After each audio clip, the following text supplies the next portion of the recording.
I request Dr. Pankaj Garg sir to please join us. Guys.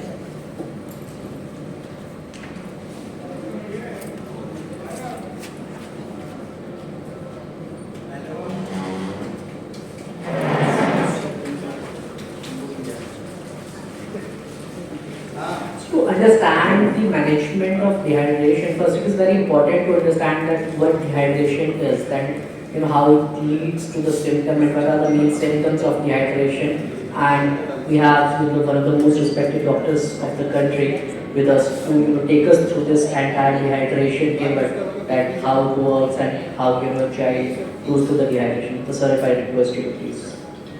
You all the members of Heal Foundation who are here, including this young upcoming member of our group, and my colleague Dr. Pankaj Garg. Actually, it is his topic. I'm just standing here in front of you to brief the importance of water in the body. I also welcome and thank for, I can see some very important members of media from all around and some very senior members of media. आप सबको मेरा नमस्कार. So I have modified this topic as understanding dehydration with a special focus on management. Normal fluid which we see in our body has many components, not only electrolytes and water, but a number of components. But today we are confined to talking about mainly water and electrolytes. Simply dehydration परिभाषित किया जाता है पानी और electrolytes की कमी से, means loss of water and electrolyte. As when the loss of water and salts is more than what we replenish. Because एक साइकिल है, हम खाते हैं, हम उत्सर्जित करते हैं, निकालते हैं. तो पसीने से है, पेशाब से है, even tears से है, nasal secretion से है, मल मूत्र से है. तो all these are outputs of the human body. और एक औसतन an average person loses about 2.5 liters of water every day. This is औसत. इससे बहुत कम भी हो सकता है, इससे ज़्यादा भी हो सकता है. तो हाइड्रेटेड रहने के लिए हमको अपने शरीर के पानी को रिप्लेनिश करना है in order to keep from being dehydrated. Actually, this word dehydration is also wrong medically. We become hypohydrated. Hypo means some, D means none. So actually it is hypohydration, but एक customary है, इसको हम dehydration कहते हैं. जैसे anaemia कहते हैं, anaemia का मतलब ब्लड है ही नहीं बॉडी में, वो भी हाइपोनीमिया होता है. तो इस तरह से हम इसको परिभाषित करते हैं. और ये इसलिए इसकी परिभाषा बहुत खतरनाक हो जाती है कि छोटे बच्चों में और बुजुर्गों में ये डिहाइड्रेशन जानलेवा हो जाता है. So loss of body and water and electrolytes, as I said, caused when the output of the water electrolytes is more than the input. Some diseases can cause dehydration. Diarrhoea, dysentery तो हम सबको पता है कि dehydration करती है, लेकिन बहुत सी ऐसी बीमारियां होती हैं जिसमें मरीज को डिहाइड्रेशन हो जाता है, वेट लॉस हो जाता है, पता नहीं चलता है. उसमें डायबिटीज सबसे इम्पोर्टेंट है क्योंकि यूरिन ज़्यादा होता है. इसके बाद टीबी भी है, और भी कुछ बीमारियां होती हैं जिनमें पसीना ज़्यादा आता है, थायराइड की भी बीमारी है, और बच्चों में कुछ सिंड्रोम्स होते हैं जिनमें पानी बहुत ज़्यादा निकल जाता है. सो ये सबको जब हम मिला के देखते हैं, उसमें सबसे ऊपर कॉज वो है जो आजकल हो रहा है, जिसकी वजह से हम यहाँ इकट्ठे हुए, मीन्स हीट. तो हीट जो है वो हमारा सबसे बड़ा दुश्मन है.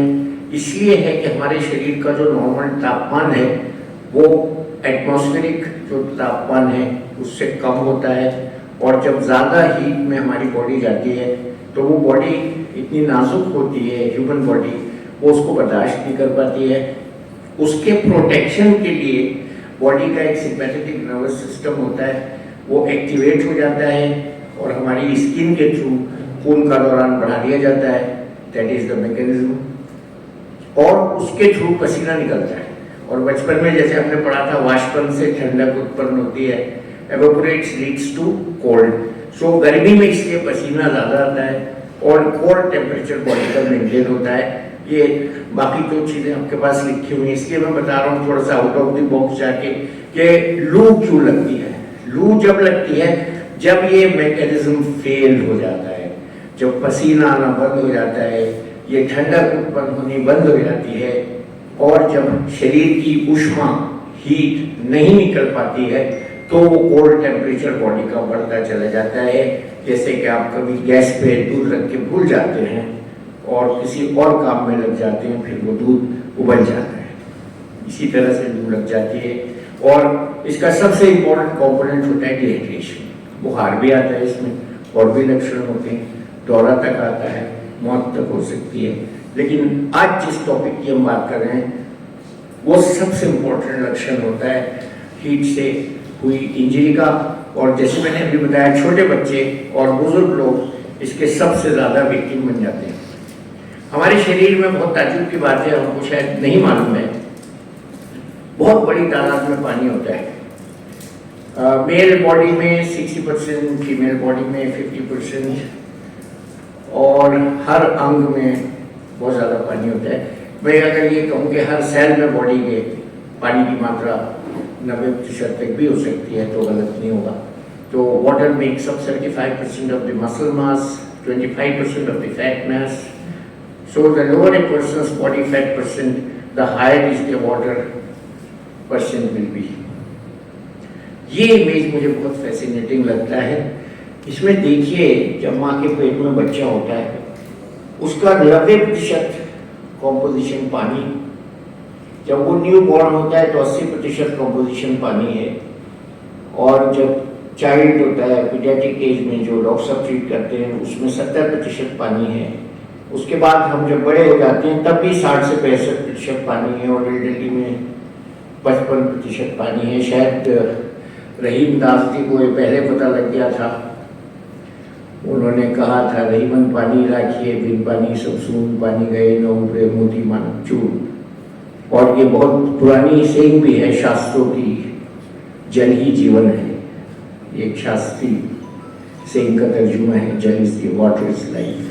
सो what we are talking today and what you are going to write for public is most important for this scorching weather and for the coming years also। उसमें एक लाइन लिख दीजिएगा, इस लेख को संभाल कर रखिए अगली गर्मी के लिए।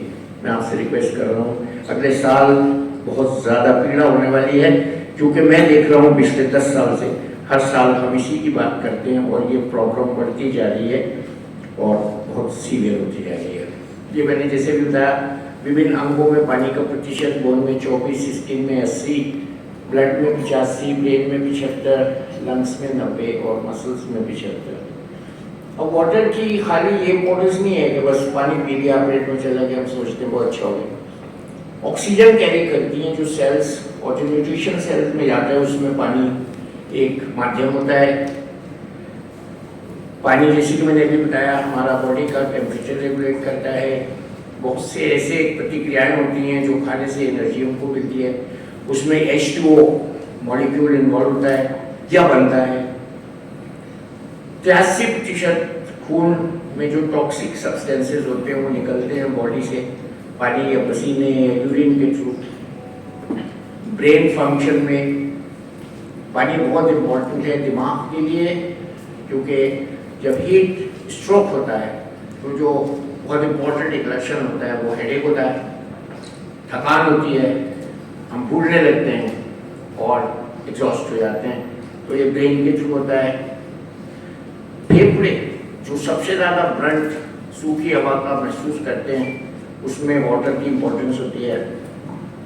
और विभिन्न अंगों को गुदाज बनाने के लिए, उनके शेप में उनको रखने के लिए पानी बहुत ज़रूरी होता है। आपने देखा होगा जब ठेले पे शाम को ककड़ी आप लेने जाते हैं तो मुरझाई हुई, सूखी हुई, मुलायम हुई, और जब आप सुबह को या दोपहर को खरीदते हैं वो पानी डालता रहता है, वो ककड़ी तनी हुई होती है, तो वो ककड़ी डिहाइड्रेट हो जाती है शाम तक। और इसी तरह से मानव शरीर जो है, ह्यूमन बॉडी जो है, वो डिहाइड्रेट होती है तो उसकी हालत उसी सूखी हुई ककड़ी जैसी हो जाती है, जैसे अंगूर से किशमिश बन जाती है, वही डिहाइड्रेशन है। इसके अलावा जॉइंट्स की भी हेल्थ में इम्पोर्टेंट है। This is just a repetition of what I said, 60% of man's body mass, and this is a bit of algorithm which we don't need to revise. Now, ions, electrolytes.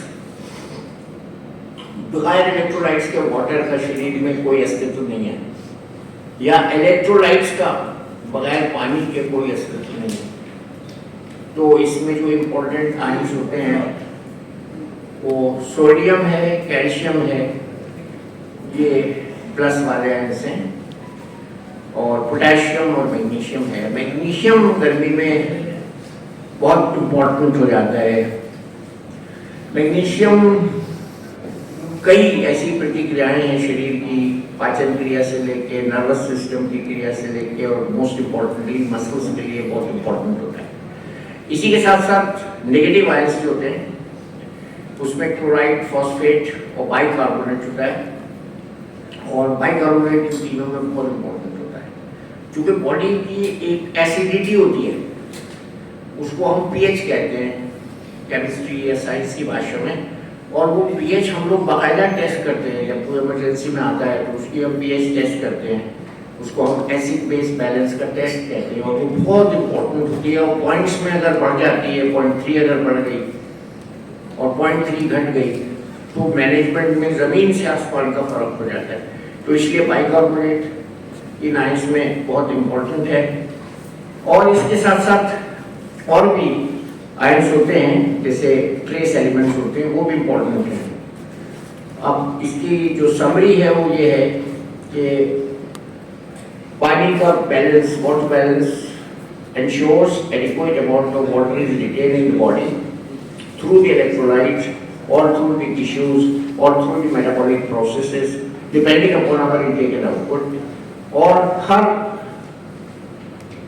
Organ के function में पानी की importance है, क्योंकि पानी एक vehicle है, जैसे मैंने आपको बताया, वो माध्यम है हमारे शरीर में वाइटल मैसेजेस को ट्रांसफर करने का।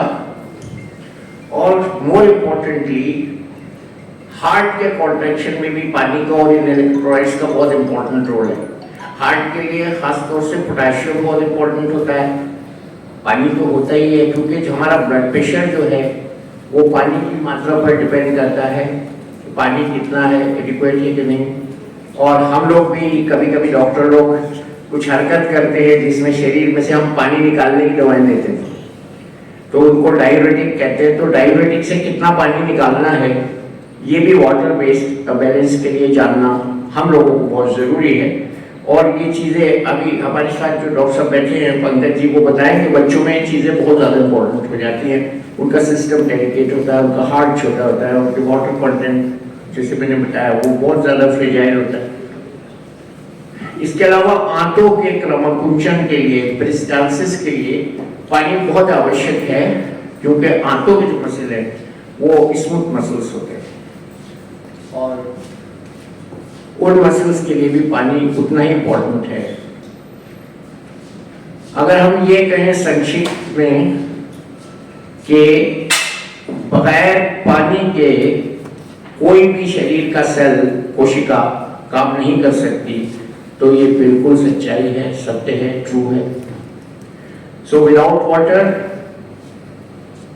And without these ions body can not work.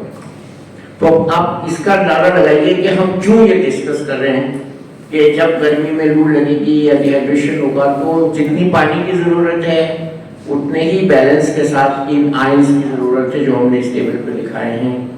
तो ये बहुत बड़ा एक साइंटिफिक मैनेजमेंट है, जिसको आप लोगों के माध्यम से हम प्रार्थना करते हैं कि आप इसको सिंपल बना के अपने पाठकों के लिए, अपने दर्शकों के लिए प्रस्तुत करेंगे कि हमको क्या करना है।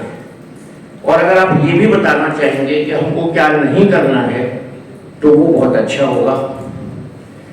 अब थोड़ा सा एवरेज औसत पे आता हूँ। डेली हमारा 1500 ml पानी हम पीते हैं, खाने में 700 ml जाता है, बॉडी में मुख्तलिफ डिफरेंट मेटाबॉलिक क्रियाओं से 300 ml पानी बनता है और आउटपुट में मेनली 1500 ml यूरिन होता है, स्टूल में भी पानी निकलता है, स्किन के जरिए, पसीने के जरिए निकलता है और हमारी सांस में निकलता है। जिस सांस से हम चश्मा साफ करते हैं भाप लगा के, we continuously secrete water through that breath. और अगर वो पानी ना निकले तो हमारे लंग सूख जाए।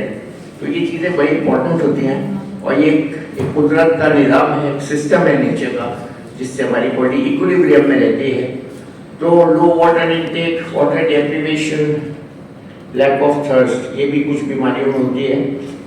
तो अगर हम पानी कम पिएंगे और फ्लूइड ज़्यादा लूज करेंगे, डायरिया वोमिटिंग के ज़रिए या कुछ बीमारियों में, जैसे मैंने एक एग्जांपल दिया, डायबिटीज़ में पेशाब ज़्यादा आता है, इसी तरह से कुछ और भी बीमारियां होती हैं। डायबिटीज़ की हम नाम दूसरी बीमारी होती है डायबिटीज़ इंसिपिडस, उसमें भी पतला पेशाब आता है और बहुत ज़्यादा पानी निकाल देता है। एक्सेसिव पसीना कुछ लोगों को ज़्यादा आता है, आपने देखा होगा आपके कुछ कोलीग्स रुमाल रख के बैठते हैं जब वो कुछ लिखते हैं, ये सिम्पैथेटिक ओवर एक्टिविटी से होता है। खैर, रिजल्टेंट अगर पानी ज़्यादा लूज हो जाए और पानी कम पिया जाए तो डिहाइड्रेशन का सिनेरियो बन जाता है। और ये थोड़े से एग्जाम्पल्स हैं। अगर कोई लेडी है, उसका वेट 120 किलो है, 5 किलो कम हो जाए उसका पानी, 140 किलो है और 20 किलो कम हो जाए और 190 है तो 15 पाउंड कम हो जाए, सॉरी। तो इसमें हम ये औसत लगाते हैं कि ये वेरियस ग्रेड्स ऑफ डिहाइड्रेशन हैं और माइल्ड, मॉडरेट, सीवियर, इसको हम डिहाइड्रेशन कहते हैं। माइल्ड अगर होता है 0 to 5%, मॉडरेट 5 to 10% और सीवियर 10 to 15%। सो डिहाइड्रेशन मुख्यतः प्राइमरीली 3 तरह का होता है। It is mild, moderate and severe. और उसके लक्षण जो हैं, सिम्टम्स हैं, बहुत इंपॉर्टेंट हैं। जैसे मैंने अभी बताया, पहले तो प्यास लगेगी, थकान हो जाएगी और डिजीनेस हो जाएगी, हल्का सर लगने लगेगा, लाइट हेडेडनेस, हेडेक होगा, फैटिग होगी, जैसे कहते हैं लू लग गई भाई, अब लेट जाओ, काम नहीं हो रहा। Every organ and cell requires water and electrolyte. Every system is affected in the dehydration. तो इसके प्रमुख लक्षण जो आपको दाईं ओर दिख रहे हैं वो हैं dry mouth, dark coloured urine, dry skin, muscle cramps, palpitation, may be bad breath, dry eyes, blurred vision. आजकल लोग बहुत ज़्यादा ड्राई आइज की कंप्लेन कर रहे हैं, आंखों में इचिंग की कर रहे हैं। इसी तरह से मॉडरेट डिहाइड्रेशन में ब्लड प्रेशर गिरने लगता है, पल्स थोड़ा फास्ट हो जाती है, जिसको कहते हैं घबराहट हो रही है, इरिटेबिलिटी, गुस्सा, रेस्टलेसनेस, आंखें थोड़ा, जो लोग बहुत दुबले होते हैं उनको पता चल जाता है फौरन, बच्चों को पता चल जाता है, आंखें थोड़ा अंदर चली जाती हैं, मुंह सूखता है, बात करने में परेशानी होती है, ज़बान सूखती है, और ये पहला अलार्म होता है। तो आप जब तक पानी पीते जाइए, जब तक आपकी मुंह की और ज़बान की वो फीलिंग खत्म ना हो, that you can primarily prevent dehydration. ये आपका मैसेज में होना चाहिए कि पानी जब तक पीते रहें, जब तक आपके मुंह में सूखेपन का और ज़बान में सूखेपन का एहसास हो, तो ये पानी पीना बहुत ज़रूरी है। स्किन में इसकी चेंजेस आप फील कर सकते हैं, ड्राई स्किन, इसको स्किन टर्नर कहते हैं हम लोग, थोड़ा सा नोचें थोड़ा हल्के से खाल को तो वापस अपनी जगह देर में जाती है। और इन्फेंट में बहुत ज़्यादा पीडियाट्रिशियंस की जिम्मेदारी होती है उसको डायग्नोज करना। यहाँ पे जो बच्चे का हिस्सा होता है फ्रंट एंडली, तो उसको देखते हैं, वो अंदर चला जाता है। सीवियर डिहाइड्रेशन ये होता है जिसमें शॉक में चला जाता है मरीज, बीपी कभी कभी बहुत लो हो जाता है, नॉट रिकॉर्डेबल हो जाता है और उसकी नब्ज मध्यम पड़ जाती है, पेरिफेरल पल्सेस जिसको हम कहते हैं, वो फास्ट होती है पहले, फिर वीक होती है, फिर अनडिटेक्टेबल भी हो सकती है, और जो बहुत सीरियस सिनेरियो होगा, यूरिन आना बंद हो जाएगा। ये भी हम लोगों के लिए, डॉक्टर्स के लिए बहुत बड़ी जिम्मेदारी होती है कि जब किसी को लू लगे तो सबसे पहले उससे सवाल करें कि तुमने लास्ट पेशाब किस समय किया था, when did you pass last urine and how was the color of urine। Skin Turner जैसे मैंने आपको बताया, mouth and tongue of course, और ऐसा पेशेंट ऑलमोस्ट बेहोशी की हालत में हॉस्पिटल में लाया जाता है, जिसकी आइज संकीर्ण होती है और कंफ्यूज होता है, मेंटल कंफ्यूजन होता है, डिहाइड्रेटेड सीवियरली होता है। तो अगर उसको हीट स्ट्रोक और डिहाइड्रेशन दोनों होते हैं तो उसका बड़ा इंटेंसिव ट्रीटमेंट करना होता है। लेकिन आज हम मेनली डिहाइड्रेशन की बात कर रहे हैं। तो जैसे मैंने अभी बताया, हार्ट रेट फास्ट, संकीर्ण आइज, उसको बुखार हो सकता है, स्किन में चेंजेस, ये सब हो सकता है। और लास्ट जो लाइन है इसकी वो उतनी ही इम्पोर्टेंट है कि अगर नेग्लेक्ट किया जाए तो डेथ हो सकती है। तो इतने सारे खतरे हैं डिहाइड्रेशन के जो डेथ से पहले हैं। क्रैम्प्स हो सकते हैं, सर दर्द हो सकता है, डायरिया हो सकता है, फीवर हो सकता है, उल्टी आ सकती है, हेलुसिनेशन हो सकते हैं, और लास्टली अगर उसको नेग्लेक्ट किया जाए तो बच्चों में और छोटे बच्चों में डेथ हो सकती है। इसको मैं स्किप कर रहा हूँ। ये बॉडी वेट की मैंने जो स्लाइड दिखाई थी, जो लोग बाद में आए उनको मैं वो दोबारा दिखाता हूँ कि पानी कितना इम्पोर्टेंट है बॉडी के लिए। इस स्लाइड से पता लगता है कि किस एज में फॉर्मेटिव ईयर्स की कितना पानी होता है। और मैं थैंक करता हूँ हील के लिए, उन्होंने इतनी रिसर्च करके ये प्रेजेंटेशन बनाई और मेरा काम आसान किया। तो ये सब चीज़ें जो हैं, इसमें जो मुद्दे की बात है वो ये है कि हम यहाँ इसलिए एकत्रित हुए हैं कि पब्लिक में एक मैसेज ये जाना चाहिए कि जो वर्ल्ड हेल्थ ऑर्गेनाइजेशन ने एक फार्मूला बनाया है ह्यूमन बॉडी के रिहाइड्रेशन के लिए, उसको हम ओरल रिहाइड्रेशन सॉल्यूशन कहते हैं। और वो सॉल्ट का सॉल्यूशन होता है, और इसको हम पहले बनाया करते थे, लेकिन इनएक्यूरेसीज की वजह से WHO ने फिर पैकेट्स डिज़ाइन करे, और आज भी इसके WHO फार्मूलेटेड पैकेट्स आते हैं। तो मेरी आपसे प्रार्थना है कि अपने मैसेज में इस बात को हाईलाइट कीजिए कि ORS को जब बनाएं तो आप WHO के मानक के हिसाब से बनाएं।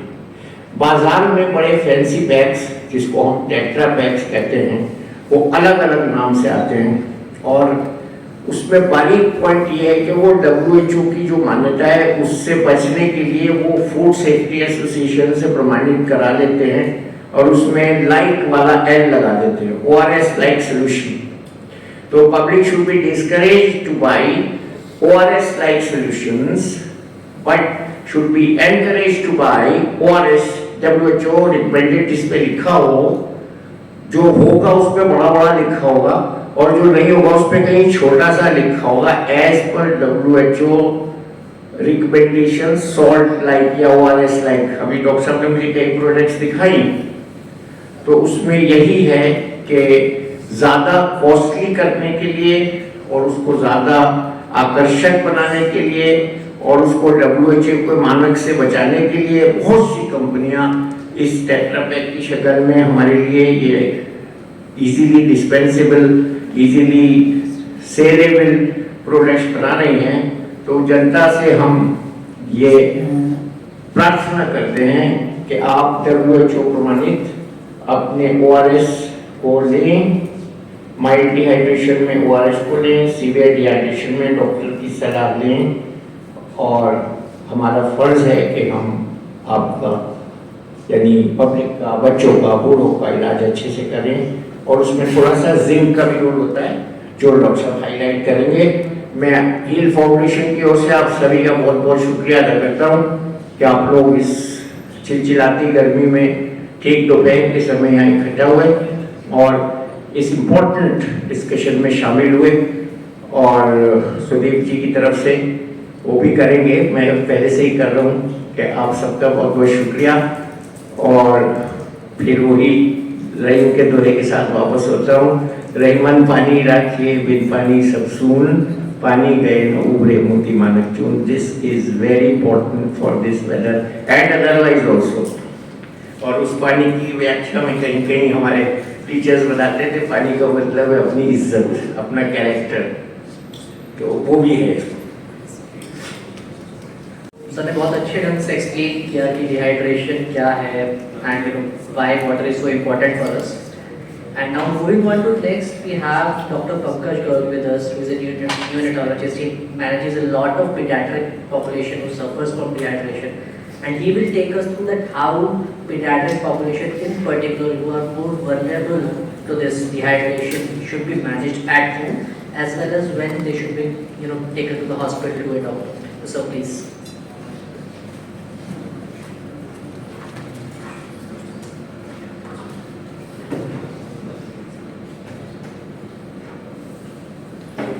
Friends, thanks Dr. Ankit, thanks to HEAL Foundation and especially Dr. Wali sir who has brought me here, and he has also made my job very easy.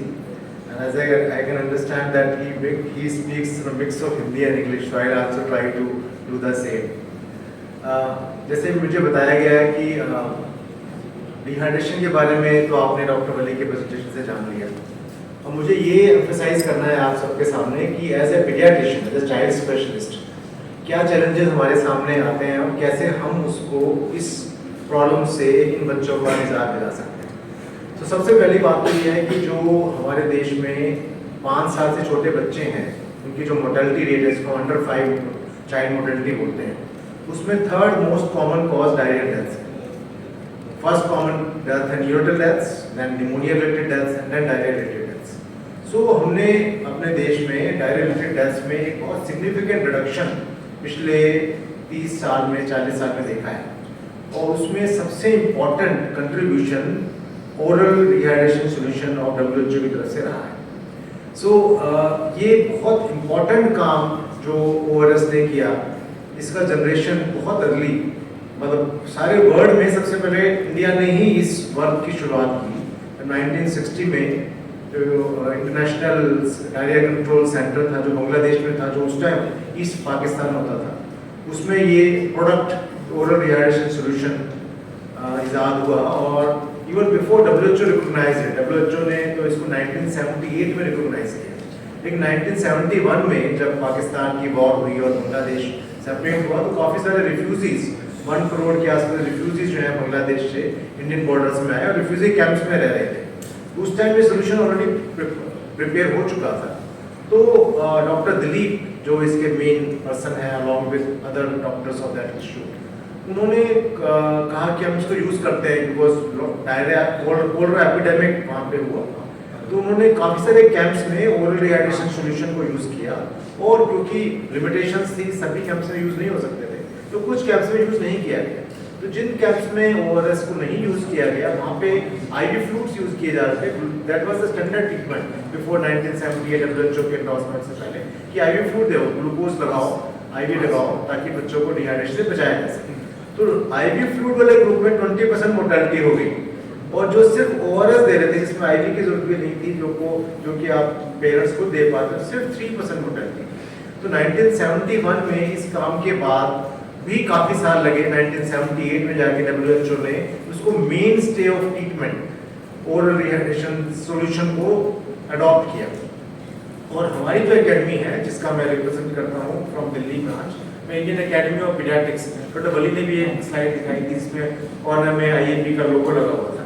तो IAP ने इस डे को और ORS की इम्पोर्टेंस को समझते हुए 2001 से लगातार हम ORS के प्रमोशन में और ORS के सही यूज़ के लिए हम काम करते हैं। जैसे आपको पता है 29 जुलाई जो है WHO ORS डे सेलिब्रेट किया जाता है ऑल ओवर वर्ल्ड, तो IAP ने उसको भी बड़ा करते हुए पूरा वीक सेलिब्रेट करते हैं 25 जुलाई से लेके 31 जुलाई तक। और आज मेरी बहुत मैं सौभाग्य समझता हूँ कि मैं आप सबके सामने इस विषय पे बोल रहा हूँ जो बहुत इंपॉर्टेंट है हर पीडियाट्रिशियन के लिए, क्योंकि बच्चे कैसे अलग हैं बड़ों से। जैसे डॉक्टर साहब ने कहा कि इनमें वाटर कंटेंट ज़्यादा है, वाटर कंटेंट ज़्यादा है, इनकी बेसल मेटाबॉलिक रेट भी ज़्यादा है, तो they have to consume more water per kilogram. मैं न्यूरोटोलॉजिस्ट हूँ, मैं न्यूबॉर्न देखता हूँ। एक न्यूबॉर्न जो 1 किलो का होता है उसको 180 ml पर केजी फ्लूइड लेना पड़ता है। 180 ml पर केजी 1 किलो के बच्चे को। अगर आप उसी चीज़ को आप ये समझें कि आपको अगर आप 50 किलो के हो तो आपके लिए 9 लीटर हो गए, आप 100 किलो के आपके लिए 18 लीटर हो गए। तो इतना ज़्यादा फ्लूइड लेना पड़ता है पर केजी के हिसाब से न्यूबॉर्न को। ऐसे जैसे बच्चे बड़े होते जाते हैं, इनकी फ्लूइड रिक्वायरमेंट पर केजी ज़्यादा होती है। और जब बच्चे को डायरिया होता है या हीट स्ट्रोक होता है तो उसका इंटेक कम हो जाता है, वो इतना ले नहीं पाता, वॉमिटिंग करता है, अनकंफर्टेबल है, प्लस उसको ये समझ में नहीं है कि मुझे लेना चाहिए।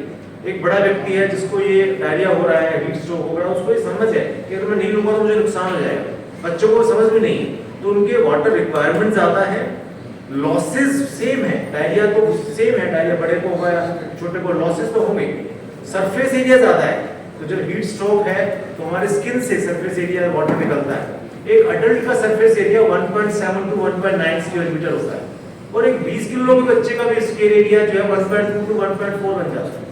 तो हमारा स्क्वायर एरिया, हमारा बॉडी सरफेस एरिया ज्यादा है, तो हीट स्ट्रोक में भी हमारी स्किन से वाटर लॉस ज्यादा होता है, हमारी फ्लूइड रिक्वायरमेंट ज्यादा है बच्चों की, हम इंटेक नहीं ले पा रहे हैं और लॉसेस हमारे ज्यादा है। इन सभी कंडीशंस की वजह से डायरिया में डिहाइड्रेशन होने का चांसेस ज्यादा है। हीट स्ट्रोक में भी अगर आप सुनते हो, न्यूज़पेपर्स में सुनते हैं कि हीट स्ट्रोक से इतने लोग मर गए, ये वो कौन लोग होते हैं, या तो जो सड़कों पे रह रहे होते हैं, उनमें बच्चों की संख्या परसेंटेज वाइज ज्यादा होती है, बिकॉज उनके वाटर लॉस उनके शरीर से ज्यादा है। तो उसको कैसे मेंटेन करें, डिहाइड्रेट करें। एक तो प्रिवेंशन ऑफ डिहाइड्रेशन हमारा मोटिव है कि जैसे ही डायरिया शुरू हो जाता है, हीट स्ट्रोक हो जाता है, प्रिवेंशन करें, डिहाइड्रेशन से पहले ही हम ओआरएस लेना शुरू करते हैं, और रिहाइड्रेशन इसका मतलब डायरिया डिहाइड्रेशन हो गया उसके बाद उसको फ्लूइड ज्यादा दिया जाए ताकि उसमें उसके बॉडी में वाटर की कमी को खत्म किया जा सके। होम केयर में जैसे डॉक्टर ने बताया प्लेन वाटर दे सकते हैं, लेकिन प्लेन वाटर आइडियल सोल्यूशन नहीं है, क्योंकि चाहे वो हीट स्ट्रोक है, स्वेट में भी सोडियम होता है, यू नो, अगर आप स्वेट को टेस्ट करो सॉल्टी लगता है, टीयर्स में सॉल्ट होता है, वो भी सॉल्टी लगता है, डायरिया में तो बहुत ज्यादा सॉल्ट, इलेक्ट्रोलाइट्स, बाइकार्बोनेट यूज होते हैं। तो प्लेन वाटर बेस्ट सोल्यूशन नहीं है। अगर कुछ नहीं है तो प्लेन वाटर लिया जाए, नहीं तो बेटर सोल्यूशन है सॉल्टेड राइस वाटर या सॉल्टेड बटर मिल्क, या इसको छाछ लस्सी बोलते हैं, मीठी नहीं salted, vegetable chicken soups with salt. जैसे पहले डॉक्टर साहब ने बताया कि आप शुगर और सॉल्ट को मिला के बनाते थे, लेकिन उसमें अंदाजा गड़बड़ हो सकता है। जैसे हमने कहते थे 1 लीटर पानी लो, उसमें 5 चम्मच शुगर डालो, आधा चम्मच सॉल्ट डालो। अब आप घरों में देखते हो चम्मच का साइज किसी घर में कितना बड़ा होगा, किसी घर में छोटा होगा, तो वो सोल्यूशन ठीक से बनता नहीं था। इसीलिए ये फॉर्मुलेशन आए कि इनको छोड़ के हमें ready to made replacement solution जो कि ओआरएस के फॉर्म में अवेलेबल है वो लिया जाए।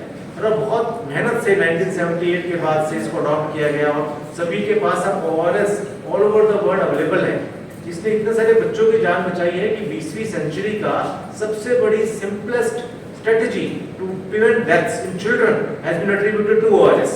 In 2001, जो Polin Prize Award है for pediatric research was given to ORS. It's such an important strategy. और हम बहुत समय से कहते रहे कि आप ORS की यूजेस बढ़ाया जाए, बट कंपनीज ने ORS को यूज बढ़ाया, बट साथ साथ में उन्होंने अपना भी दिमाग उसमें लगाना शुरू कर दिया कि ORS के साथ अगर शुगर डाल दें तो क्या होगा, उसके साथ हम फ्रूट जूसेस डाल देते हैं, उसके साथ हम कैफीन डाल देते हैं, एनर्जी ड्रिंक्स बना देते हैं। तो ऐसी काफ़ी सारी चीज़ें उन्होंने फार्मा इंडस्ट्री ने अपनी तरफ से ऐड किया, जो कि हमें स्क्रूटनाइज करना है, हमें देखना है कि उस स्ट्रेटजी से फायदा हो रहा है या नुकसान हो रहा है, उसी के लिए इस सेमिनार की वैल्यू है।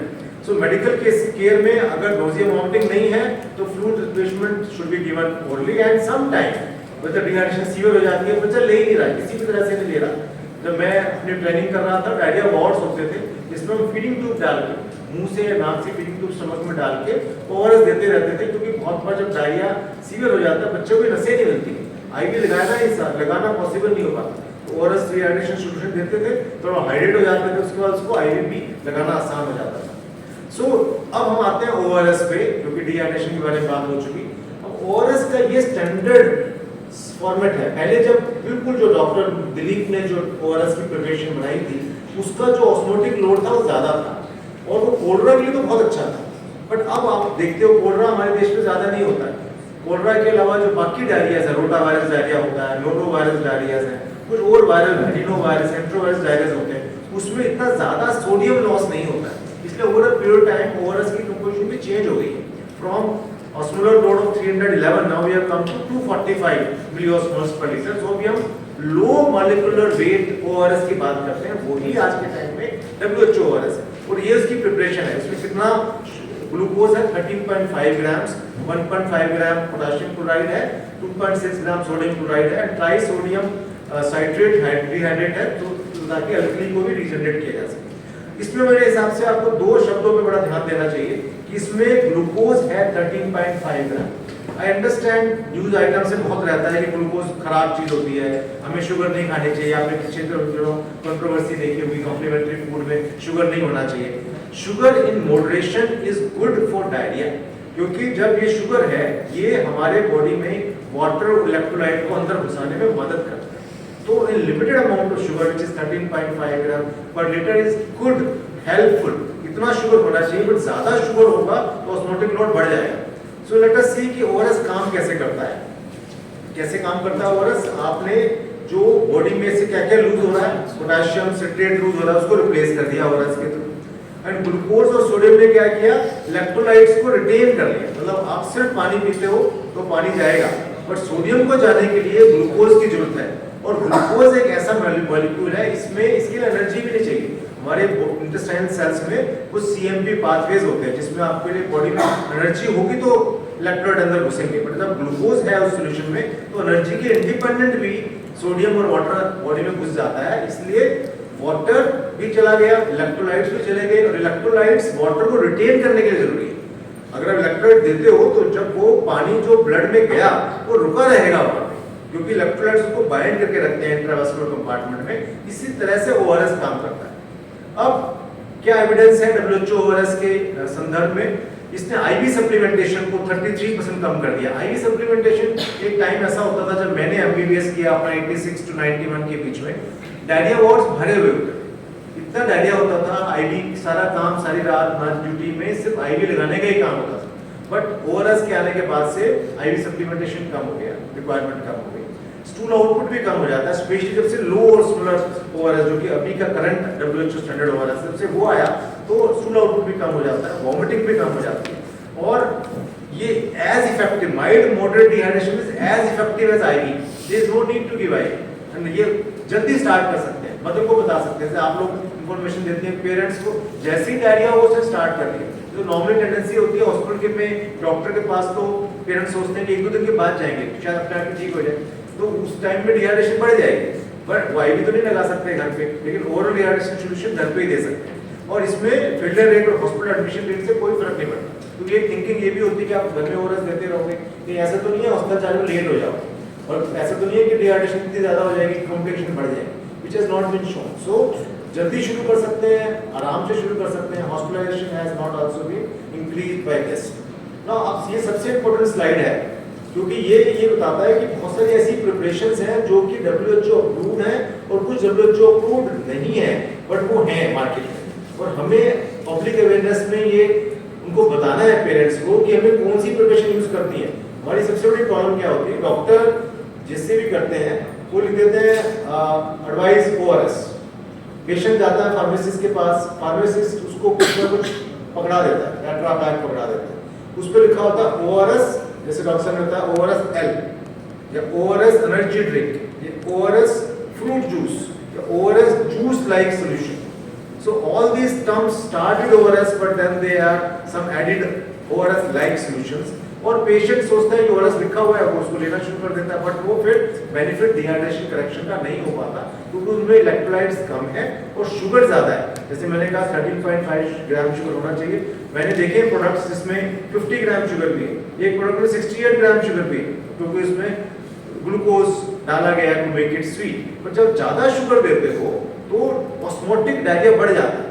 तो in place of fluid going inside the gut, gut से फ्लूइड चूस लेता है ग्लूकोज और डायरिया आउटपुट आपका बढ़ जाता है। तो हमें क्या ध्यान रखना है कि जो ओआरएस यूज करें उसमें WHO recommended water, glucose, sodium, potassium और सिट्रेट हो, जो कि नॉन डब्ल्यूएचओ में नहीं होते। उसमें लिखा होता है it contains 3 electrolytes, it contains 5 electrolytes, जबकि हमें चाहिए वर्ड डब्ल्यूएचओ अप्रूव्ड ओआरएस। तो जहां पे डब्ल्यूएचओ अप्रूव्ड ओआरएस बड़े-बड़े शब्दों में लिखा हुआ है वो ओआरएस सही है। जहां पे लिखा हुआ है 3 electrolyte, 5 electrolyte, energy drink, fruit juice like, वो सब गड़बड़ है। वो क्यों कंपनियां बना रही हैं? क्योंकि उनको इस ओआरएस अगर लिखोगे तो डीसीजीआई से अप्रूवल लगेगा, और अगर ओआरएस लाइट सॉल्यूशन बनाते हो तो एफएसएसआई से अप्रूवल है, which is safe for consumption.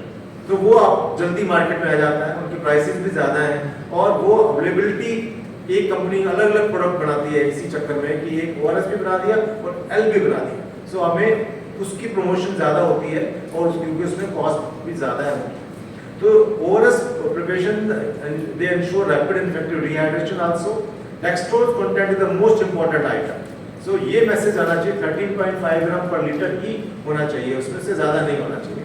Other component ORS में नहीं है, जबकि नॉन WHORS में फ्रूट पल्प, पैलेशियम, इलेक्ट्रोलाइट, कैफीन भी एनर्जी ड्रिंक्स में।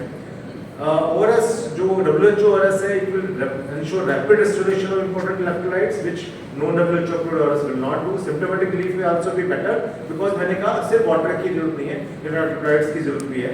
Reversal of dehydration is also faster, which is not there, and they are from DCGI approval. जबकि जो भी FSSAI से अप्रूवल है, इसका मतलब डाउट है, वो गड़बड़ है, क्योंकि FSSAI से अप्रूवल आसान है मिलना कंपेरेटिवली, क्योंकि उसमें आपको FSSAI से सेफ्टी शो करनी पड़ती है। DCGI में आपको बेनिफिट शो करना पड़ता है कि बेनिफिशियल फॉर ट्रीटमेंट, तो DCGI take longer time to get approval. FSSAI में सेफ्टी दिखानी है ऑन नॉर्मल पॉपुलेशन, तो सेफ्टी दिख जाती है, बट यहाँ पे हम सेफ्टी की बात नहीं करते, हम डायरिया की डिहाइड्रेशन और ट्रीटमेंट की बात करते हैं, which that is why FSSAI products are not good as far as this thing is concerned. Now पहले हम एज ए पीडियाट्रिशियन बताते हैं हम क्या करते हैं कि हम पेशेंट को बोलते हैं कि आप ना पाउडर खरीदो, ORS का पाउडर खरीदो, सस्ता भी पड़ेगा, बड़ा पाउडर आएगा, हम बोलते हैं इतना बड़ा पैकेट आएगा, 1 लीटर पानी में पूरा पैकेट खोलो, पूरा खोल के उसको फ्रिज में रखो, 24 घंटे तक इस्तेमाल करो। कितना इस्तेमाल करते हैं उसके मेजरमेंट्स हैं। तो ये हम बोलते थे, हम बड़े खुश थे, लेकिन कभी कभी ऐसा होता था, पेरेंट्स क्या करते थे कि पैकेट में से थोड़ा आधा चम्मच लिया, एक ग्लास में घोला, उसको पिला दिया कि यार वेस्ट क्यों करना है, तो मेंटालिटी क्यों, इंडियन मेंटालिटी का गड़बड़ कर दी, तो उसको एक्सपायर करके कंपनी ने रेडीमेड सॉल्यूशन बनाने शुरू कर दिए, which is known as tetra packs. I am sure आपको पता है बहुत सारे प्रोडक्ट्स के टेट्रा पैक्स आते हैं। वो वैसे तो अच्छा है क्योंकि उसमें रेडीमेड है, उसमें आपको कुछ करना नहीं, बट नंबर 1 वो 200 ml में आते हैं। जिस पेशेंट को डायरिया हो रहा है, जैसे डॉक्टर साहब ने कहा डायरिया होता है, लॉसेस होते हैं 5%, 10%, 15%, तो कितने टेट्रा पैक्स लेगा वो पेशेंट? तो वहाँ पे फिर कंजूसी आ जाती है कि आपने 4 टेट्रा पैक खरीदे, वो खत्म हो गए, आप गए नहीं मार्केट, आप 2 दिन के बाद गए, तो ये भी एक डिसएडवांटेज है। और दूसरा सबसे बड़ा डिसएडवांटेज है टेट्रा पैक्स का कि टेट्रा पैक्स में ही ये टेक्नोलॉजी चल रही है। अभी भी कोई पाउडर फॉर्म में WHO लाइक सोल्यूशन नहीं आता है, पाउडर फॉर्म में WHO ORS ही आता है, लेकिन टेट्रा पैक्स में ORS L, ORS fruit, ORS drink ये सब आते हैं। तो एक मैसेज, अगर समझदारी थोड़ी सी लगाई जाए, सस्ता भी है, टिकाऊ भी है, बढ़िया भी है, इतने सालों से यूज होता रहा है। 1 लीटर पानी में 21.8 ग्राम का पाउडर पैकेट पूरा घोला जाए, 1 लीटर पानी इस्तेमाल हो जाएगा 24 घंटे में। वो ORS का पानी फ्रिज में रखा जाए, ठंडा इस्तेमाल करने कोई दिक्कत नहीं। और कितना यूज करना है, जैसे मैंने कहा इन्फेंट एंड चिल्ड्रन में 1 to 2 लीटर यूज हो जाएगा, बिकॉज हमारे पास मेजरमेंट है कितना देना है। हम बहुत छोटे बच्चे जो होते हैं लेस देन 2 मंथ्स, उनको दिखाते हैं चम्मच से पिलाओ, बट उसके बाद कहते हैं कप से पिलाओ, जितने बार लूज मोशन हो 50 to 100 ml पर स्टूल आप इसको यूज करो, तो काफी सारे यूज कर सकते हो। जबरदस्ती नहीं करें, मतलब ये नहीं कि बच्चे तो आप स्लीपी उसको पिलाए जा रहे हैं। और ये जो जब से लो ऑस्मोलरिटी ORS आया है, साइड इफेक्ट्स ऑफ ORS भी खत्म हो गए। जैसे पहले होता था सोडियम बढ़ जाता था बॉडी में, वो भी अब नहीं होता है। तो ORS absolutely safe and 2 to 4 liters may be required for adults also. So I think basic message is ORS is an important strategy. It has really shown worldwide mortality come, reduction of hospital stay कम, सब कुछ benefit है, prices मिले हैं, सब कुछ ठीक है। Problem आई है हमारी कमर्शियल एंगल की वजह से। कमर्शियल एंगल की वजह से हमने प्रोडक्ट्स ऐसे बनाए जिससे वो जो बेनिफिट्स है वो डाइल्यूट हो जाता है। पेशेंट को तो लगता है कि ORS दे रहा हूँ, डॉक्टर ने बोला है ORS दे रहा हूँ, मैं दे रहा हूँ, तो ठीक क्यों नहीं हो रहा? क्योंकि आपने सही ORS प्रिपरेशन यूज नहीं की। तो इसीलिए ये डायग्राम है, अगर आप क्लियरली देखें, यहाँ पे लिखा है WHO ORS, तो बड़ा बड़ा लिखा है oral rehydration salt solution ORS WHO। लेकिन अगर आप लेफ्ट हैंड साइड पे देखते हो, यहाँ पे लिखा है without naming the company, electrolyte drink Apple. क्या लिखा है? 3 वाइटल इलेक्ट्रोलाइट्स। WHO ने तो नहीं बोला 3, WHO ने तो बोला इतना सोडियम, इतना पोटेशियम, इतना क्लोराइड, इतना सिट्रेट, इतना शुगर। यहाँ पे लिखा है restores energy enriched with vitamin C. ने तो विटामिन सी की बात ही नहीं की WHO ORS में। Ready to serve fruit beverage and then all FSSAI approved. So ये क्लियर कट मैसेज जाना चाहिए हमारी तरफ से, मेरी तरफ से, कि बच्चों में dehydration is important cause of mortality. We can prevent it You may not need to go to hospital for that. You should start as early as possible. Try to use the powder one, जिसमें कोई ये problem नहीं है, सस्ता भी है और कोई ये आपकी जो इश्यूज आता है ओआरएस का नहीं है. बट अगर आपको वो आलस है या आपको लगता है कि नहीं मुझे टेट्रापैक ही लेना है, then you have to apply your mind and see for WHO approved ORS. और जहाँ फ्रूट वर्ड आ गया, WHO like solution, ORS L आ गया, एनर्जी आ गया, 3 इलेक्ट्रोलाइट्स, ये जो नए नए टर्म्स फार्मा इंडस्ट्री ने यूज किया है वो ओआरएस यूज नहीं करना चाहिए. लिटिगेशंस, लेजिस्लेशन, कोर्ट अप्रूवल, वो सब चीजें अपनी जगह पे हैं. वो भी अपना जब काम होगा एफएसआई के लेवल पे, डीसीजीआई के लेवल पे होगा तो वो भी अबॉलिश होंगी कभी ना कभी. मुझे बहुत विश्वास है कि ऐसा नहीं है कि ये सब धंधागर्दी चलता ही रहेगा. But till the time that happens, at least we should be able to make people aware that if you use the correct ORS, correct way, you can really prevent death in children. Thank you so much. मेरा एक सवाल है, आपने कहा diarrhoea के multiple reasons होते हैं और कौन सा डायरिया तरह का मेन डायरिया है. एक diarrhoea with blood, this is one category, जिसको डिसेंट्री या पेचिश बोलते हैं, जिसमें वाटर लॉस ज्यादा नहीं होता है लेकिन उसमें स्टूल में ब्लड आता है. वो इन्फेक्शन वाला डायरिया है, बैक्टीरियल इन्फेक्शन वाला. उसमें हम एंटीबायोटिक देते हैं और उसमें डिहाइड्रेशन होने के चांसेस कम होते हैं, लेकिन सेप्सिस या ब्लड में इन्फेक्शन पहुंचने के, फीवर, टॉक्सिसिटी, मोर्टेलिटी के चांसेस ज्यादा होते हैं. तो हमारा पहला मैसेज रहता है कि क्या स्टूल में ब्लड आ रहा है. तो अभी भी मैं बैठा होता है, बच्चे का फोन आया पेरेंट्स का कि बच्चे को स्टूल हो रहा है, सबसे पहला क्वेश्चन होता है ब्लड है कि नहीं. ब्लड नहीं है तो इसका मतलब एंटीबायोटिक्स तो नहीं मिलेगा. अब हम आगे वायरल डायरियाज में, जो कि सबसे कॉमन है. 90% डायरियाज वायरल डायरियाज होते हैं, 10% बेसिकली डायरियाज होते हैं जिसमें ब्लड आता है. अब जो वायरल डायरिया है उस पर डिपेंड करता है कि किस तरह का डायरिया है. जो कोलरा वाला डायरिया है, जो अब हमारे देश में या दिल्ली में तो बहुत ही कम होता है, वो उसमें टिपिकली बोलते थे राइस वाटर स्टूल, मतलब जैसे चावल का पानी होता है ऐसा व्हाइट स्टूल बच्चा करता था, राइस वाटर स्टूल्स. अगर वैसा है, अभी भी हमारे पास साल में 2 साल में एक आधा पेशेंट ऐसा आता है, तो उसमें कोलरा लाइक डायरिया होता है, उसमें बहुत ज्यादा लॉस होता है. उसका टिपिकल थिंग होता है 1, 2, 3 डायरिया में डिहाइड्रेशन हो जाती है, इतना ज्यादा उसमें डायरिया लॉस होता है. अगर व्हाइट कलर का डायरिया स्टूल नहीं है बट वाटरी स्टूल है, तो वहां पे हम कहते हैं कम से कम 3 वाटरी स्टूल्स हों तो हम उसको एक्यूट वाटरी डायरिया बोलते हैं. 3 वाटरी स्टूल्स है, that means now we the treatment has to start. अब यहाँ पे जो रोटा वायरस और नोरो वायरस, एंट्रोवायरस, ये सभी तकरीबन एक ही तरह के स्टूल्स हैं. इसमें वाटरी स्टूल होते हैं. टिपिकली पहले वोमिटिंग होती है, उसके बाद 4-6 घंटे के बाद लूज मोशन शुरू हो जाते हैं, फीवर भी हो सकता है. बहुत सारे लोग पेरेंट्स ये सोचते हैं कि फीवर का मतलब है एंटीबायोटिक की जरूरत है, which is not true. Viral diarrhoea में भी फीवर होता है और डायरिया रोटा वायरस का बहुत दिनों तक चलता रहता है, 5, 7, 10 दिन भी चल सकता है. तो बाकी डायरिया, एंट्रोवायरस, एडिनोवायरस डायरिया, वो नॉर्मली थोड़े छोटे होते हैं. एडिनोवायरस डायरिया में साथ में कंजक्टिवाइटिस हो जाती है, आई डिस्चार्ज हो जाता है. एंट्रोवायरस डायरिया में कभी रेस्पिरेटरी प्रॉब्लम भी हो जाती है, रैशेस भी हो जाते हैं. तो ये थोड़े क्लिनिकल फीचर्स हमारे को डिफरेंशिएट करने में हेल्प करते हैं. लेकिन एज ए जनरल पब्लिक हमें समझना चाहिए कि blood in stool, antibiotics, no blood in stool, ORS and another thing जो कि हम वायरल डायरिया में रिकमेंड करते हैं वो जिंक है, जिसको हम कहते हैं जोड़ी नंबर 1. जोड़ी नंबर 1 का मतलब है zinc and ORS, they are very perfect जोड़ी. और डेवलपिंग कंट्रीज में use of zinc start from first day and ORS, nothing else is required, they are required to be taken care of. Rarely you will get rice water stool, but normal diarrhoea stools में. और एक important message है जो I think मैं देना चाहता हूँ, diarrhoea कभी भी एकदम ठीक नहीं होता है, होना भी नहीं चाहिए. अगर किसी को वाटरी डायरिया हो रहा है, आप कुछ भी कर लो, वो डायरिया अगर कोई एकदम ठीक कर रहा है तो इसका मतलब बच्चे को नुकसान होने वाला है. क्योंकि एक टाइम था जब एंटी मोटिलिटी ड्रग्स दी जाती थी, लोप्रामाइड, बाकी ड्रग्स, इसमें स्टूल एकदम बंद हो जाता है. अब क्या होगा, पेट में तो इन्फेक्शन है, पेट फूल जाएगा, नीचे निकल नहीं पा रहा, मोटिलिटी बंद होगी. तो this diarrhoea which remains in the abdomen causes more polyps, more sepsis, more problems. So message is diarrhea should not be, cannot be controlled within first 2-3 days. It will take 5 to 7 days. But dehydration होने का risk पहले 2 से 3 दिन में. तो और आपने जैसे ही डायरिया हुआ, आपने ओआरएस शुरू किया, जिंक शुरू किया, तो डिहाइड्रेशन नहीं होगा, but diarrhoea will continue, loose motions will continue for 5, 7, 10 days also. So इस तरह से हम clinicians उसको differentiate करने की कोशिश करें.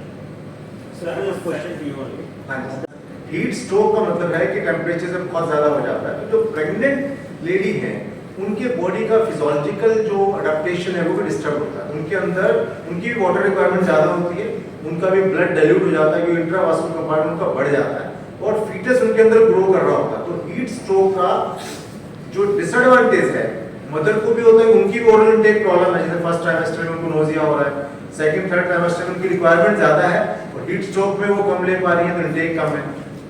सेकंड इंपॉर्टेंट ये देखा गया है कि जो फीटस है उसको जो सिम्टम्स हैं, जो प्रॉब्लम्स हैं, वो मदर से भी पहले आ जाते हैं। कि बेबी को जैसे डॉक्टर ने दिखाया फीटस में 90-95% वाटर है, तो जैसे ही मदर को हीट स्ट्रोक होता है, डायरिया उसको डिहाइड्रेशन होने लगती है, फीटस को भी डिहाइड्रेशन हो जाती है। So it has been seen that they have increased risk of abortion, they increase risk of premature births, they increase risk of small for date, growth restriction in the babies. So all three things, abortion, prematurity and small for dates are more common seen in mothers who undergo heat stroke. So mothers के लिए especially इस time में ये recommended है कि they should not be going in open, they should always carry a umbrella to prevent them from heat stroke. If you are exposed to heat, go to the shaded area earliest possible. Increase your fluid and electrolyte intake. And अगर आपको गर्मी लग रही है, आपकी body पे heat stroke हो रहा है आपको, तो इमीडिएटली टेक ए बाथ और जो टॉवल है, स्पंजी टॉवल या वेट टॉवल है, उसको अपनी बॉडी पे एक्सिलास पे और अराउंड द बटक्स रखें ताकि आपकी बॉडी टेम्परेचर जल्दी से कम हो जाए।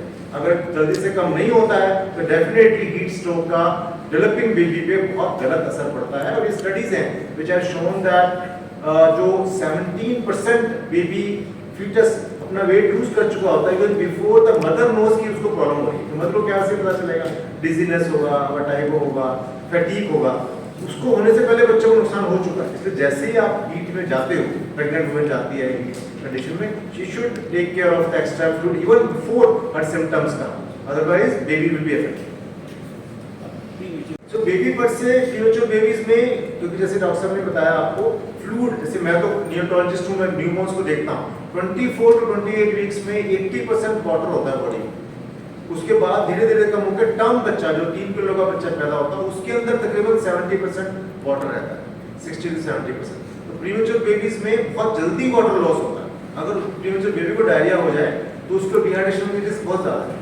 प्रीमेच्योर बच्चों की स्किन भी बिल्कुल ट्रांसपेरेंट होती है, they don't have the thick skin, you can see the vessels through their skin, so they have protein losses, body से लॉसेस ज़्यादा होते हैं। इसलिए आपने देखा होगा प्रीमेच्योर बच्चों को इंक्यूबेटर्स में रखा जाता है। इंक्यूबेटर्स में आर्टिफिशियल ह्यूमिडिटी क्रिएट की जाती है, जिसको हम आर्टिफिशियल वूम बोलते हैं। आर्टिफिशियल ह्यूमिडिटी से वाटर लॉस कम होता है। तो जब भी डायरिया होगा या कोई भी डिहाइड्रेशन होगा प्रीमेच्योर को ज़्यादा होगा। हीट स्ट्रोक अगर उनको हो जाए तो भी सेम प्रोसेस होगा, वाटर लॉस ज़्यादा होगा, they will get into dehydration much early, chances of their dying will be much higher if a premature baby is exposed to heat stroke और exposed to diet. Sir zinc और virus की करना चाहिए। सबसे पहले guidelines की बात कर लेते हैं। गाइडलाइंस में ये जो आपने नाम लिया, उनको बिना नाम लिए हुए कहते हैं प्रोबायोटिक कैटेगरी में आते हैं। प्रोबायोटिक्स वो लिविंग माइक्रो ऑर्गेनिजम्स होते हैं जिनको अगर हम सही मात्रा में खाएं तो हमारे बॉडी में उससे फायदा होता है, तो ये प्रोबायोटिक है। तो जो जिसकी आप बात करें सैक्रोमाइसिस गोलार्डी एक फंगस होता है जो कि प्रोबायोटिक कैटेगरी में है, लैक्टोबैसिलस जीजी अनदर प्रोबायोटिक है। अब जो हमारी कमेटीज हैं जैसे इंडियन अकेडमी ऑफ पीडियाट्रिक्स है या WHO है या यूनिसेफ है या गवर्नमेंट ऑफ इंडिया है, वो प्रोबायोटिक को रिकमेंड नहीं करती है। वो कहती है जिंक दीजिए, ORS दीजिए, फीडिंग कंटिन्यू करिए, डिहाइड्रेशन नहीं होने दीजिए, पेशेंट ठीक हो जाएगा। जो डेवलप्ड कंट्रीज हैं, स्पेशली जैसे अगर आप बात करें यूरोपियन कंट्रीज की, एस्पेगैन एक हमारी सोसाइटी है, European society of paediatric gastroenterology and nutrition, American academy of paediatrics, जहाँ पे जैसे मैंने कहा इंडिया में 10-15% बैक्टीरिया चलता है, it should not be used longer than that. ऐसा नहीं कि आपने एंटीबायोटिक बनाया, आपने आधी डोज उसकी यूज कर ली, बाकी रख दिया, 1 महीने बाद दोबारा इस्तेमाल कर लिया, वो तो नहीं चलेगा। लेकिन जो सिरप्स हैं जो ऑलरेडी बने बनाए हैं उनके अंदर जो प्रिवेंटिव प्रिजर्वेटिव्स हैं वो एडेड होते हैं। जैसे सिंपल एग्जांपल है पैरास्टामोल ड्रॉप्स हैं, आपने यूज किया अपने बच्चे का 1 महीना पहले बुखार हुआ, 2 दिन बाद यूज किया, अब उसको फेंकने की जरूरत नहीं है, उसको आप आइडियल टेम्परेचर पे, नॉर्मल टेम्परेचर आप 2 to 8 डिग्री होता है फ्रिज के अंदर, आप साइड में रख सकते हैं ताकि वो ठंडे रहें। उनके ऊपर शुगर तो सब में होती है, तो आप बाहर रखोगे तो उन पर आप कंटामिनेटेड भी हो सकते हैं, उस पर चिड़िया लग गई, तो वो सब इश्यूज नहीं होने चाहिए। और जो रेडीमेड सॉल्यूशंस आते हैं उनको आप बंद करके till the time the shelf life is there आप एडिक्वेट टेम्परेचर में रख सकते हैं। इन कप सिरप ये सब की वैलिडिटी 1 मंथ होती है क्या? अगर नहीं, ऐसा जनरल रूल नहीं है, जनरल रूल नहीं है, बट यस अगर उस पर लिखा हुआ है इसका मतलब ये उसमें फिर प्रिजर्वेटिव ऐड नहीं किया गया तो फिर आपको डिस्कार्ड करना पड़ेगा। अगर उसमें नहीं लिखा हुआ है तो और वो बनाया नहीं है, आपने बनाया है तो उसको आप फ्रिज में रख सकते हैं। जिंक को अगर एक बार यूज किए डिहाइड्रेशन के केस में, तो क्या वो अगर रखा हुआ है तो 2-3 महीने बाद भी यूज नहीं, वो नहीं यूज करना चाहिए क्योंकि जिंक का पूरा कोर्स आता है। जैसे जिंक का कोर्स 14 डेज का कोर्स है, तो आपकी जो बॉटल आएगी 14 डेज के हिसाब से आती है, तो बेटर है उसको उसी टाइम फिनिश किया जाए। इवन इफ ये क्वेश्चन होता है, फॉर एग्जांपल कहते हैं डायरिया तो ठीक हो गया, अब जिनको 14 दिन देना है कि नहीं देना है, देना है, तो देने से आपको नेक्स्ट डायरिया होने के चांसेस भी कम हो जाएंगे। तो आपको उस कोर्स को फिनिश करना है, जो कि जिंक का 10 to 14 डेज बोलते हैं, प्रेफरेबली अब ज़्यादातर प्रिपरेशन 14 डेज की है और जिंक बेनिफिशियल माइक्रोन्यूट्रिएंट है, तो हम कहते हैं आप जिंक की बॉटल को फिनिश करो, कोई नुकसान नहीं, don't store it for the next time. अच्छा, जिनको डिहाइड्रेशन बहुत ज़्यादा हो जाता है और शुगर का लेवल भी उनका अक्सर बढ़ जाता है डिहाइड्रेशन में, तो उस बेस पर जो ORS बनता है, जो आपकी कैंप में बनता है, तो उसमें शुगर की मात्रा भी होती है, तो उसमें ये पैरामीटर नहीं होता है कि इसमें ये शुगर है या इतने लोग कितने हिसाब से जो अगर शुगर है तो उनको लेना चाहिए। घर में जो लोग इस्तेमाल कर लेते हैं चीनी और नमक का घोल मिला के, वो सर्टिफाइड है या दाल का पानी सर्टिफाइड है, या फिर जो ORS आप बता रहे हैं उस बेस पर वो काम करेगा कितना?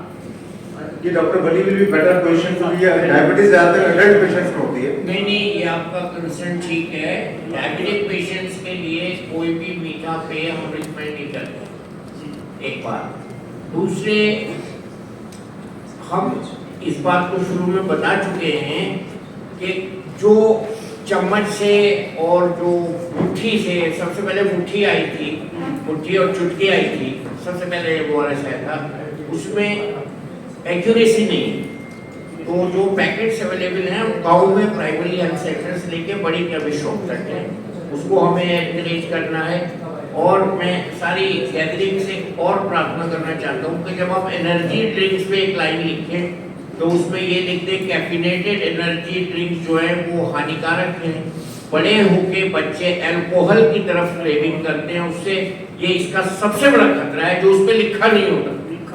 तो ये चीज हमको इसमें पहुंचा देना है। आज का सबसे बड़ा मैसेज ये है कि डायरिया को रोकना नहीं है, डायरिया प्रोटेक्टिव मैकेनिज्म है बॉडी का, जो हमारे अंदर बॉडी के इन्फेक्शन है उसको वॉश करने के लिए बॉडी अपने शरीर का पानी इस्तेमाल कर रही है, इसलिए हमें ORS के थ्रू पानी शरीर में डालना है। नंबर 2, डायरिया को तब रोकना नहीं है। तीसरा ये है कि commercially available ORS over the counter जो मिलने हैं उनको डिस्करेज करना है। और चौथा ये है WHO प्रमाणित जो ORS हैं, चाहे वो टेट्रापैक की शक्ल में हो, चाहे वो पैकेट की शक्ल में हो, उन पर हमको अपना ध्यान देना है, वही हमारे लिए स्वास्थ्यवर्धक है। धन्यवाद। जिंक की मात्रा भी तो होती है ना, तो थोड़ा सा जिंक के ट्रेस एलिमेंट है और ये शरीर में बहुत सी प्रतिक्रियाओं को कंट्रोल करता है। सेलुलर बच्चों में ये बहुत इम्पोर्टेंट हो जाता है और जिंक डेफिशिएंसी कुछ प्रांत हैं, कुछ स्टेट्स हैं उनमें बहुत कॉमन है, रैम्पेंट है, और कुछ जगह जिंक बहुत ज़्यादा भी है एकाध जगह, तो जिंक को मॉनिटर करना बहुत ज़रूरी है। But this is I have mention in my last slide about the zinc and paediatric patient में जिंक इम्पोर्टेंट होता है, डॉक्टर साहब 2 लाइन बोल देंगे उस पर। तो ये जिंक की जो मात्रा है इसको भी ध्यान में रखते हुए ये करना है, बट ORS में जिंक नहीं होता। इससे फिर पता कैसे लगेगी किसको क्या लेना है? कई बार होता है मेडिकल ट्रीटमेंट जो लोगों का होता है वो कई बार लोगों के सामने नहीं आ पाता है, जो भी बाजार से मिलता है क्या नहीं sir, diarrhoea is a self limiting disease.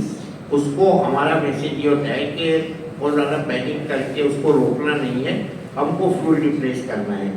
Zinc की कुछ स्पेसिफिक कंडीशंस होती हैं जो पीडियाट्रिक एज के लिए ज़्यादा इम्पोर्टेंट होती है, वो हम अभी डॉक्टर साहब से आपको 2 लाइन बुलवा रहे हैं, उस पर ध्यान दें। देखो हमारी एकेडमी की तरफ से जो एक्यूट वाटरी डायरिया है जिसका डेफिनेशन है कि मोर देन 3 वाटरी स्टूल्स इन 24 आवर्स, तो उस वाटरी डायरिया में जिंक रिकमेंडेड है। तो जिंक का जो ट्रीटमेंट ड्यूरेशन है वो 10 to 14 डेज का रहता है। और डोज जो है वो एज स्पेसिफिक है। यंगर एज में लेस देन 6 मंथ्स में 10 मिलीग्राम देते हैं पर डे, और 6 महीने से बड़े बच्चों को 20 मिलीग्राम पर डे देते हैं, वो 10 to 14 डेज।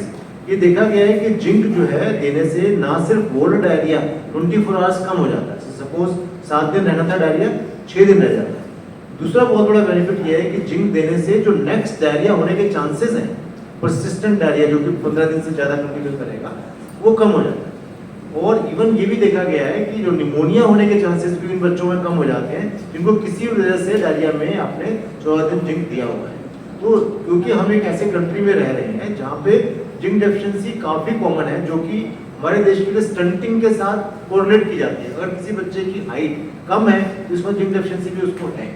तो इसीलिए सिर्फ डेवलपिंग कंट्रीज में WHO यूनिसेफ रिकमेंड करता है डेवलपिंग कंट्रीज में जिंक दिया जाए, डेवलप्ड कंट्रीज में जिंक का रोल नहीं है। बट हमारे देश में I think we should give zinc. Only problem with zinc is a bitter mineral. तो जिंक देते वक्त बच्चों को वॉमिटिंग सेंसेशन बढ़ती है। तो जो एक हम प्रैक्टिकल टिप पेरेंट्स को बताते हैं और आपको भी बता रहे हैं कि जो जिंक ड्रॉप्स हमको फ्रिज में रखें और उसको फ्रिज से ही ड्रॉप्स यूज करें, ना कि सिर्फ 1 ml देना पड़ेगा। 1 ml उसको ठंडा जिंक देने से टेस्ट नहीं आता है, क्योंकि हर ठंडी चीज में बिटरनेस कम हो जाती है। आपको पता ही है मैं क्या बता रहा हूँ। सो जिंक यूज करें, 1 ml यूज करें और पूरे ड्यूरेशन पे यूज करें, उसके उसी डायरिया में भी और नेक्स्ट एपिसोड्स ऑफ डायरिया में भी हेल्प मिलेगी। हम अभी बहुत तेज गर्मी से आ रहे हैं और अब नॉर्मल टेम्परेचर कितनी देर में कवर होता है, पर्टिकुलर एक आदमी की देखें तो बॉडी टेम्परेचर कितनी देर में कवर हो जाता है जिससे उसको हार्मफुल नहीं होना पड़ता है। तो ये तो बहुत स्पेसिफिक हमें आंसर देना पड़ेगा कि आपका बॉडी टेम्परेचर कितना है, आपका कितना एक्सपोजर हुआ है। और एक्चुअली जब हीट स्ट्रोक का मतलब है कि आपकी बॉडी का टेम्परेचर बढ़ने लग जाता है, क्योंकि आपकी स्वेटिंग कैपेसिटी खत्म हो गई। अब स्वेटिंग कैपेसिटी खत्म होने के बाद आपकी बॉडी डायरेक्ट हीट को अपनी बॉडी में ले लेती है। तो आपको बॉडी टेम्परेचर जैसे हमारा नॉर्मल हम बोलते हैं 99 100 डिग्री है, अगर वो बढ़ने लग गया 101 102 3, वो हीट स्ट्रोक है। हीट स्ट्रोक में 104 से ज़्यादा टेम्परेचर चला जाता है आपकी बॉडी का, उसमें फिर रैपिड कूलिंग की जरूरत है। पर नॉर्मली जब हमें लगता है, ऐसे आपको लगता है, हमें भी लगता है, बाहर से आते हो टेम्परेचर इतना नहीं बढ़ता, वो आपका मैक्सिमम बाहर से जाके आते हो हम जैसे लोग तो 99.9 101 कितना होता है। हीट स्ट्रोक उन पे ज़्यादा इफेक्ट होता है जो आप रह गए बाहर 4-6 घंटे, आपके पास कोई स्कोप ही नहीं था, फिर एक्सपोज्ड लाइक वर्कर्स हैं, लेबर क्लास वर्कर्स हैं, फार्मर्स हैं, जो कि फील्ड में काम कर रहे हैं घंटों घंटों तक, उनमें हीट स्ट्रोक डेफिनेटली बहुत ज़्यादा बढ़ जाता है। उसमें फिर समय भी ज़्यादा लगेगा, उसमें जितना टेम्परेचर बढ़ जाएगा उतना ही समय उनको ज़्यादा लगेगा। But we want rapid cooling.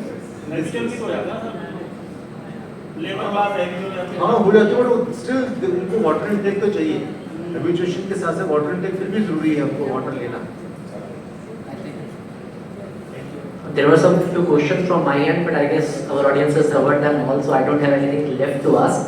So now we will break for lunch, and if you have any questions, you can interact with our doctors during lunch. The main take-home message is that you should always rely on WHO-approved ORS, which is a drug, and the other ORS like formulation which are available, they are not drug, they comes in the food category. So you have to avoid the food category and you have to depend on the drug category while managing your dehydration for your kids and for yourself. So that is all from our side from today. I request you all to move for lunch on the left side of the restaurant. Thank you.